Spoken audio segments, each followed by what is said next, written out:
Independence day சுதந்திர தினம் அப்படின்னாவே ஃபர்ஸ்ட் ஞாபகத்துக்கு வருது நம்மளோட ஸ்கூல் மெமரிஸ் தான். ஸோ அன்னைக்குன்னு பார்த்து மார்னிங் சீக்கிரமாக வர சொல்லுவாங்க. என்ன ஒரு நல்ல விஷயம், பேக்லாம் எடுத்துகிட்டு போவேனா. ஸோ மார்னிங் சீக்கிரமாக ரெடி ஆகி யூனிஃபார்மை டிப்டாப்பாக போட்டுட்டு ஸ்கூலுக்கு கிளம்பிடுவோம்.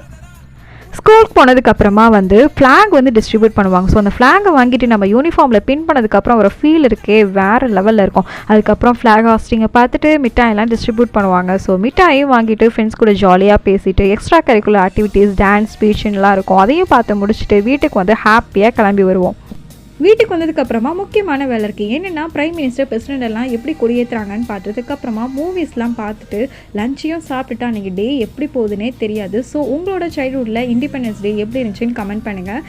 நம்ம செல்லக்குட்டீஸ் எல்லாருமே வரப்போகிற இண்டிபெண்டன்ஸ் டேக்கு உங்கள் ஸ்கூலில் என்னென்ன ஆக்டிவிட்டிஸ்லாம் பார்ட்டிசிபேட் பண்ணியிருக்கீங்கன்னு சொல்லி கமெண்ட் செக்ஷனில் கமெண்ட் பண்ணுங்கள். ஸோ இந்த கிராஃப்ட் உங்களுக்கு பிடிச்சிருந்தால் லைக் பண்ணுங்கள், கமெண்ட் பண்ணுங்கள், சப்ஸ்கிரைப் பண்ண மறந்துடாதீங்க.